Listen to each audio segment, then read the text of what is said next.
Hola, buenas noches. Dios les bendiga. Feliz y bendecido jueves de estudio bíblico. Hoy estamos a 3 del 22 y estamos agradecidos al Señor por permitirnos una vez más seguir con el estudio bíblico. Estamos estudiando la carta a Judas o la carta de Judas y aunque son pocos versículos, eh, nos extasiamos, yo por lo menos lo estoy, en ver cada detalle de los versículos que nos traen tanta enseñanza y como no tenemos una carrera contra el tiempo, estamos yendo expositivamente versículo tras versículos. Entonces, soy Gilberto Torrens para servirles y damos saludos a todos aquellos que se conectan o nos pueden ver posteriormente en otros países, a nuestras familias o familiares, nuestros hermanos en Cristo y nuestros amigos. Les recordamos que usted puede hacer preguntas y escribirlas acá y a su debido tiempo las podemos responder. Así que vamos a leer entonces en Judas y antes de decirles el versículo, déjeme encomendar este tiempo al Señor como es debido y como siempre hacemos. Le invito a cerrar sus ojos brevemente. Señor, te doy gracias, Padre, por tu bondad, por tu cuidado fiel. Gracias por permitirnos estar vivos y estar gozando de tus bendiciones y por tener acá la oportunidad de abrir tu palabra, Señor. Queremos rogarte tu ayuda, tu dirección. Reconocemos nuestra incapacidad e ignorancia, Señor, para explicar tu palabra. Que sea tu Santo Espíritu el que tome control total, Señor, del estudio y aquellas personas que aún no conocen el gozo de ser salvos puedan serlo. Am, y encomendamos también a aquellos que están pasando por dificultades, que están pasando por alguna tristeza o alguna crisis, que tú seas con ellos también, Señor. Bendícelos y bendícenos en esta noche en el nombre de Jesús. Amén. Bueno, un saludo a nuestros hermanos de nuestra amada iglesia Lumbrera.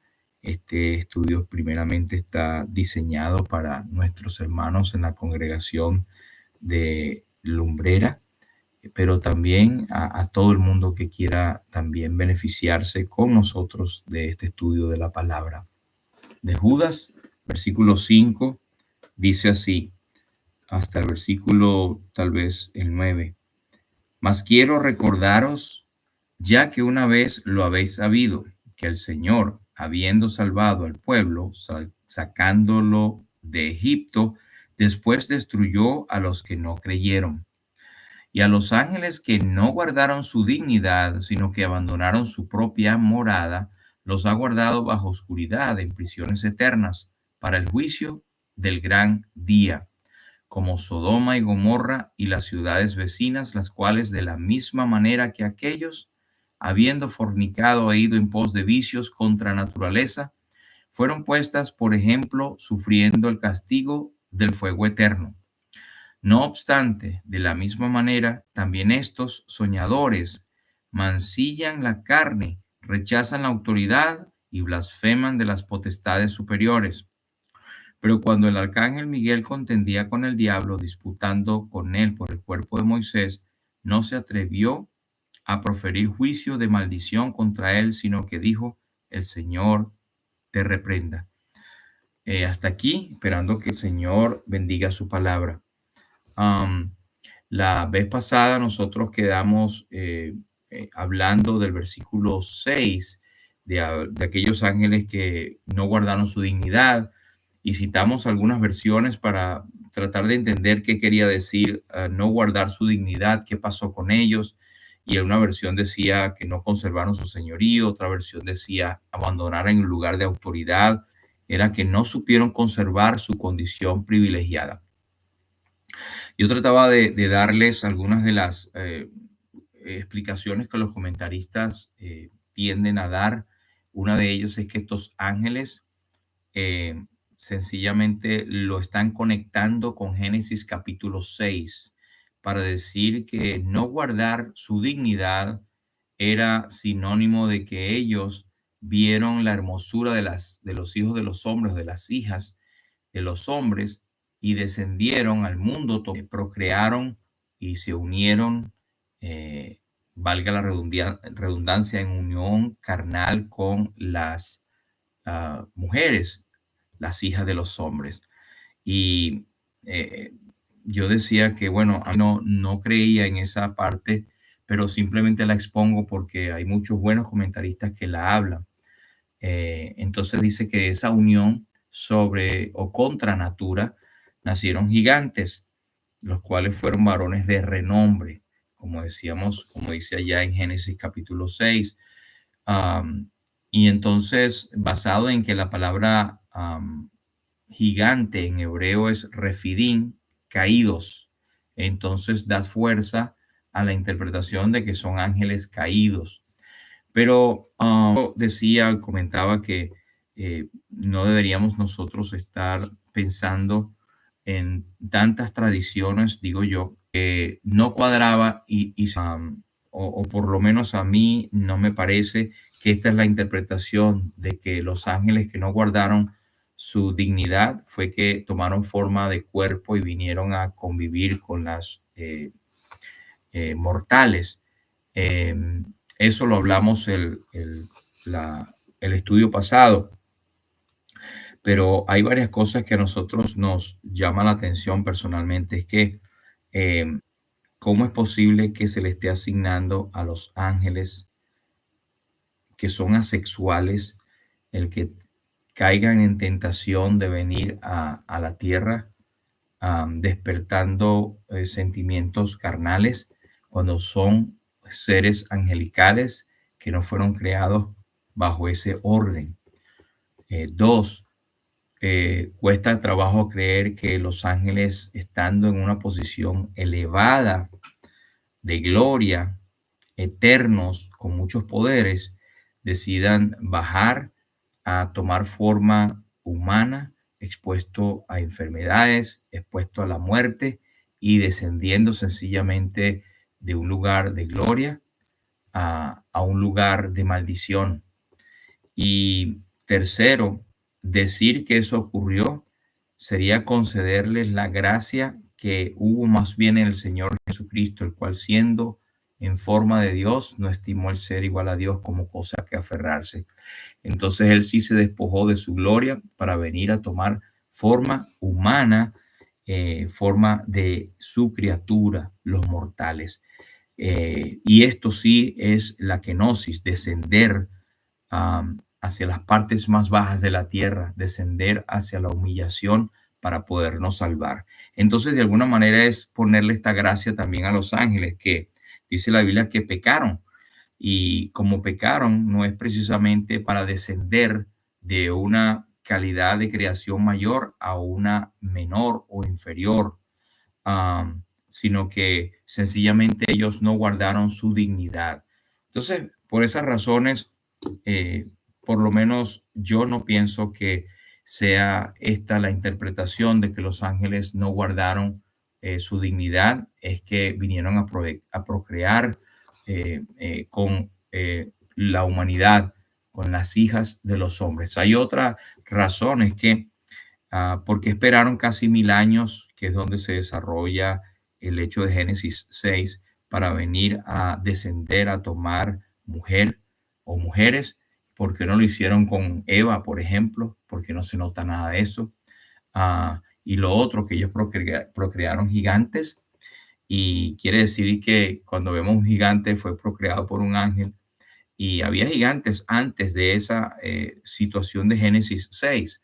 Había gigantes cuando la nación de Egipto, la nación de Israel estaba, y cuando estaban en el desierto, había gigantes en los tiempos de David. De hecho, David combatió con uno de ellos. Así que esto es una interpretación en la cual no estamos de acuerdo. Simplemente ellos abandonaron su estado de gloria por desobediencia, fueron expulsados, eh, echados de su lugar de exaltación, y su humillación resultó de su pecado, pero no fue su causa.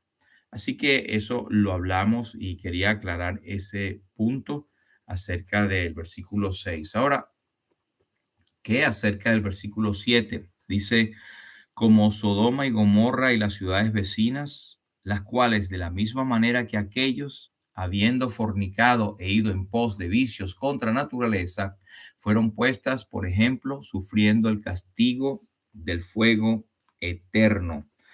Eh, Aquí vemos una triada. El versículo 5 empieza diciendo el pueblo que salió de Egipto. Después Dios los destruyó. Después habla el versículo 6, el segundo, los ángeles que pecaron, los cuales Dios los lanzó a prisiones eternas. Y luego aquí en el versículo 7 habla del tercer ejemplo de Sodoma y Gomorra, las cuales Dios le dio por castigo sufrir el fuego comparativamente eterno. Entonces hay una triada también de ejemplos y una triada de castigos. Y esto hace Judas para enfatizar lo terrible de la apostasía. Y esta es prácticamente la tercera de esta triada, que es la apostasía del Antiguo Testamento citada por Judas. Y usted lo va a encontrar en Génesis 18, del 16 hasta el capítulo 19, versículo 29, que es las ciudades de Sodoma y Gomorra. Y algunos piensan que la palabra que introduce como muestra por el pecado de los sodomitas tenía rasgos en común con la de los ángeles, otra vez uniéndolo de Génesis capítulo 6 que ya explicamos. Pero se habla de la inmoralidad crasa, totalmente contraria a la naturaleza y a al orden que Dios había planteado, y es abominable para el Señor. El pecado, este pecado específico de perversión, lo considera o lo habla el apóstol San Pablo en Romanos 1 y 26, cuando dice, aún sus mujeres cambiaron el uso natural por el que es contra naturaleza.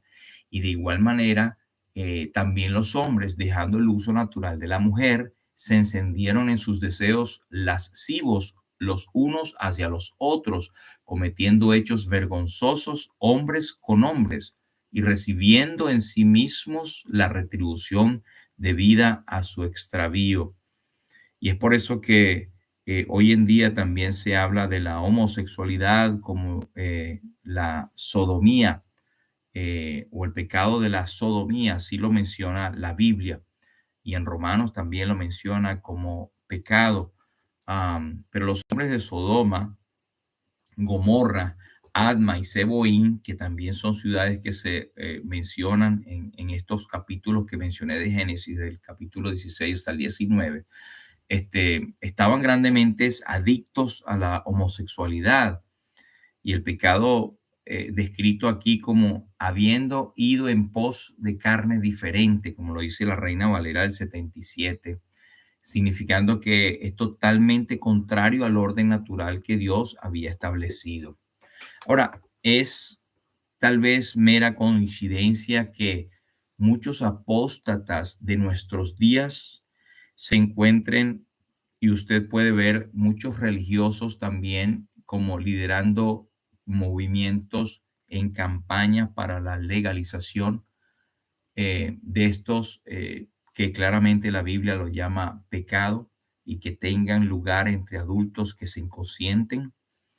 Bueno, no es casualidad, pensamos, pero Dios presenta estas ciudades de Sodoma y Gomorra como ejemplo en el sufrimiento del castigo eterno. Y esta última expresión del fuego eterno no puede significar el fuego eterno que destruyó aquellas ciudades malvadas, eh, sino que lo exhaustivo, lo profundo, lo grande, lo destructivo que fue ese poder consumidor, es como una comparación del castigo eterno que vendrá a los rebeldes. Hay un señor que se llama o se llamaba North George Adam Smith, fue un teólogo erudito del Antiguo Testamento y él escribió un libro muy famoso que es la historia geográfica de la Tierra Santa. Fue escrita en 1894 y ha tenido varias revisiones, pero él pone un lenguaje bastante descriptivo cuando se acerca a la parte de donde estaban las ciudades de Sodoma y Gomorra. Él llama esa hondonada terrible, esa parcela de regiones infernales salida a la superficie, ese averno agostado por el sol. Y él dice, sigue citando el libro, fue allí donde se decía que habían estado las ciudades y se decía que bajo este suelo calcinado y estéril seguía ardiendo un fuego eterno de destrucción. De hecho, en ese sitio arqueológicamente está designado como un sitio alto en azufre y alto en sal, en esas regiones cercanas donde se ha identificado el sitio donde estaban Sodoma y Gomorra.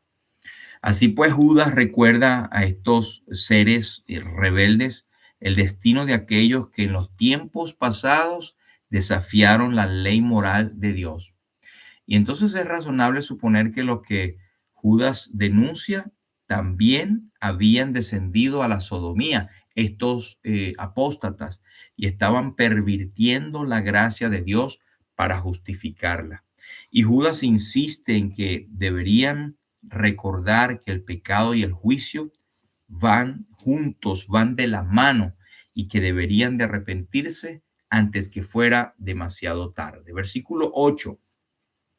No obstante, de la misma manera, también estos soñadores mancillan la carne, rechazan la autoridad y blasfeman de las potestades superiores. Ahí tenemos otra triada, otra trío de cosas. Dice, eh, soñadores, número uno, dice que mancillan, perdón, la carne, rechazan la autoridad, número dos, y blasfeman de las potestades superiores. Entonces, mancillan, número uno, rechazan la autoridad, número dos, y blasfeman de las potestades superiores, número tres. Una triada de las características de pecado de estos hombres apóstatas que dejan la fe no porque la tuvieron, sino porque precisamente nunca la tuvieron. Hay una versión que quiero leerles que dice, no obstante, estas personas de quienes les hablo, por seguir sus ideas locas, degradan su cuerpo y no solo se burlan de los que tienen autoridad, sino también de los seres celestiales. Otra versión, la Nueva Versión Internacional, dice, de la misma manera, estos individuos, llevados por sus delirios, contaminan su cuerpo, desprecian la autoridad y maldicen a los seres celestiales. Un poquito de palabras diferentes, pero es el mismo sentido. Así que otra vez se nos recuerda algunos hombres. Fíjese, el versículo 4 dice, porque algunos hombres, usted lo puede conectar con este versículo 8. No obstante, de la misma manera, también estos son estos mismos hombres, y les llama soñadores que mancillan la carne y tienen en la triada de cosas, pues mancillar la carne, rechazar la autoridad y blasfemar de las autoridades superiores. Entonces vamos a anotar un poquito estos tres puntos. Judas vuelve al tema de los apóstatas de nuestro tiempo y entonces empieza a describir sus pecados y les acusa del pecado contra la naturaleza, su condenación y las palabras y acciones impías que estos hombres hacen. Y esto está del versículo 8 hasta el versículo 16. Entonces, en primer lugar, la cuestión de sus pecados. Ellos mancillan la carne. Su vida mental está contaminada. Viven en un mundo de fantasías y finalmente encuentran el cumplimiento de todos esos sueños, esas fantasías que han dado lugar con la inmoralidad sexual, lo mismo que los hombres de Sodoma. Vea en Deuteronomio capítulo 13, versículo 1 al 5, describe a estos soñadores. Dice, cuando se levantare en medio de ti profeta o soñador de sueños y te anunciare señal o prodigios, y si se cumpliere la señal o prodigio que él te anunció diciendo, vamos en pos de dioses ajenos que no conociste y sirvámosle, no darás oído a las palabras de tal profeta ni a tal soñador de sueños, porque Jehová vuestro Dios está probando para saber si amáis a Jehová vuestro Dios con todo vuestro corazón y con toda vuestra alma. Al contrario, dice, en pos de Jehová vuestro Dios andaréis, A él temeréis y guardaréis sus mandamientos y escucharéis su voz. Pero interesante que esto en el Antiguo Testamento ya estaba tipificado, algunas de las características de aquellos llamados soñadores. Pero este es un sentido un poquito distinto o de otra categoría de lo que estamos hablando. Estos soñadores de Deuteronomio era gente que soñaba sueños, valga la redundancia, o revelaciones y se creían o anunciaban una tal profecía. Y ahí esa es la advertencia. Pero estos soñadores de que se está hablando acá son gente que andan con ideas locas, de fantasías, ideas sucias que después van a llegar a la inmoralidad sexual. Número dos de esta triada, rechazan la autoridad. Bueno, son rebeldes contra Dios y contra toda institución que represente una autoridad. Son aquellos que entre las mismas iglesias no se quieren someter a los ancianos ni a los pastores y terminan yéndose al mundo. Y les cabe lo que dice el apóstol Juan, salieron de nosotros porque no eran de nosotros. Y ahí es donde se revelan los apóstatas también. Sencillamente no eran de nosotros, pero ellos rechazan la autoridad. Son los que proponen la rebelión y la anarquía. La anarquía es un estado de vivencia donde hay una absoluta falta de autoridad. Eso se llama anarquía. Y estos hombres, pues, son los que están en las primeras páginas de las listas de las organizaciones que se dedican a derribar gobiernos, a quitar autoridades, a estar en contra de lo que dicen las leyes. Así que estas son características de los hombres apóstatas y que son siempre representados en varias etapas de la iglesia y de la historia de la iglesia. Y número tres, ellos blasfeman contra las potestades angélicas superiores. Para ellos no significa nada Romanos 13:1 cuando dice, no hay autoridad sino de parte de Dios y las que hay por Dios han sido establecidas. Eso no representa nada para ellos. Y ellos sencillamente echan por la borda el mandamiento de Éxodo 22:28. No maldecirás al príncipe de tu pueblo. Fíjense que un ejemplo de David, que aunque ya Saúl le había sido quitado la autoridad como rey y ahora había sido pasada a David. David era el ungido. David nunca se atrevió a maldecir o ir en contra del ungido del Señor, que era Saúl, aunque ya no lo era. Y después vamos a ir más adelante, un ejemplo que pone Judas acá. Pero estos hombres hablan con menosprecio eh, contra la autoridad, sea divina, angélica, humana, terrenal, celestial, etcétera. Estos hombres que Judas está hablando atacan y hablan mal hasta de los ángeles. Y para esto Judas cita, dicen algunos que cita un ejemplo de algo que no está en la Biblia y algunos dicen que es un libro apócrifo que se llama La Asunción de Moisés, considerado entre los libros apócrifos junto a otro libro que es el libro de Enoc. Y lo cual no significa, si esto fuera cierto, que los tenga Judas por canónicos e inspirados. Si esto fue cierto, bueno, simplemente los tuvo como útiles para basar en ellos algunas afirmaciones, así como son la mayoría de los libros apócrifos hoy en día, tienen valor en una parte histórica. Pero estos libros aparentemente se usaban ampliamente en el tiempo en que Judas estaba escribiendo y entonces las citas que él daba serían muy efectivas porque todo el mundo conocía y si así fuera, pues Dios pudo haber usado esas palabras para transmitir la verdad de Judas. Así que esto tampoco significaría que Judas lo tenía por canónicos o inspirados, sino como útiles para basar en ellos algunas de las afirmaciones. Am, bueno, estos comentaristas dicen que el libro de Enoch y hay unos que dicen que el libro de Enoch fue escrito por una persona desconocida que usó el nombre de Enoch como título del libro. Ahora, que Judas haya usado esa cita de Enoch no indica que él creyera en la autoridad de su libro, si es que lo citó del libro de Enoch. Pero además, oiga bien, hay la posibilidad que Judas mismo haya sido la fuente de la cual luego con el tiempo la cita haya llegado a ser parte del libro de Enoch. Y esto se dice porque no hay una evidencia del contenido preciso de este libro apócrifo hasta muchos siglos después de la época en que escribió Judas. O sea, que Judas pudo haber tenido esa revelación directa de Dios y pudo haber sido el que la dio, esa frase, para después ese libro apareció habiéndolo dicho primeramente Judas. Eso es otra posibilidad. Pero en todo caso, ¿quiénes somos nosotros para cuestionar lo que Dios dice y a través de quien lo diga? Dios puede hablar a través de animales, a través de cosas inanimadas, a través de gente perversa inclusive. Dios habló a través del rey Ciro, y Ciro era un converso, y sin embargo tuvo o es tipo de el Mesías en un punto dado cuando se cita. Pero les doy unos ejemplos.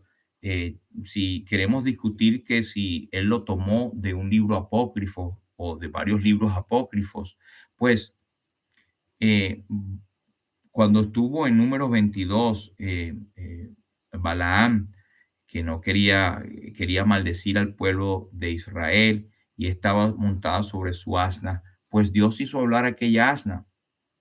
En el versículo 28 del número 22, Jehová abrió la boca del asna, la cual le dijo a Balaam: ¿qué te he hecho que me has azotado estas 3 veces? Es que la asna veía algo que Balaam no veía. Pero el punto es que Dios hizo hablar a una asna y habló palabra del Señor después.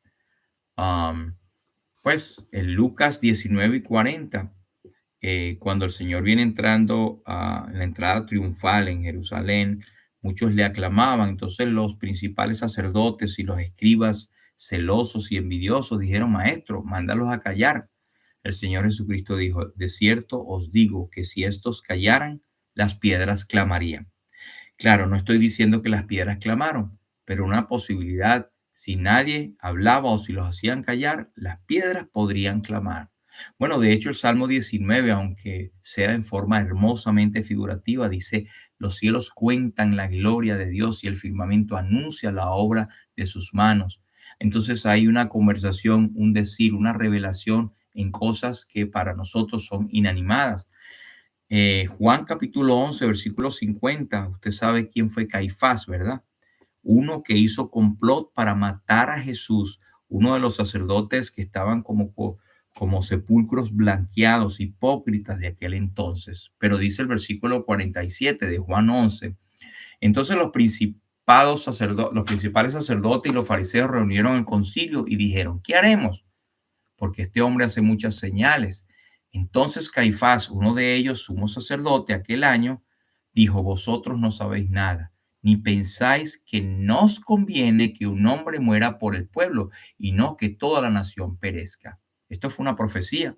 Esto no lo dijo por sí mismo, sino que, como era sacerdote aquel año, profetizó que Jesús había de morir por la nación, y no solamente por la nación, sino también para congregar en uno a los hijos de Dios que estaban dispersos. Así que Juan 21:1 dice: hay también otras muchas cosas que Jesús hizo, las cuales si se escribieran una por una, pienso que ni aún en el mundo cabrían los libros que se habrían de escribir acerca de Jesús. ¿Cuántos libros no hay por allí que fueron escritos acerca del Señor, que pueden tener palabras inspiradas unas que otras, ¿verdad? No me atrevo a ir más allá. Pero si Dios utilizó un asna, Dios utilizó a hombres pecadores, Dios utilizó a inconversos, Dios utilizó una piedra, Dios utilizó o pudo haber utilizado una piedra a un traidor hipócrita como Caifás. ¿Quiénes somos nosotros para cuestionar de dónde sacó o Judas o alguien más una escritura o una frase, sino es que el Espíritu Santo lo pudo tomar de cualquier otra parte y transformarlo en algo? Usted recuerda en 1 Timoteo 3 cuando se menciona a Janes y Jambre, que eran aquellos magos de la corte en Egipto. ¿Cómo supo él el nombre si no aparece en la Biblia? Entonces, un poquito para crearnos y dejarnos en contexto acerca de estas citas que hace Judas de aparentemente extra bíblico. Bueno, vamos a dejarlo hasta aquí porque increíblemente ya llegó el tiempo y esperamos que esto siga siendo de interés para todos para seguir aprendiendo la palabra del Señor. Señor te bendiga. Buenas noches. Él bendiga su palabra.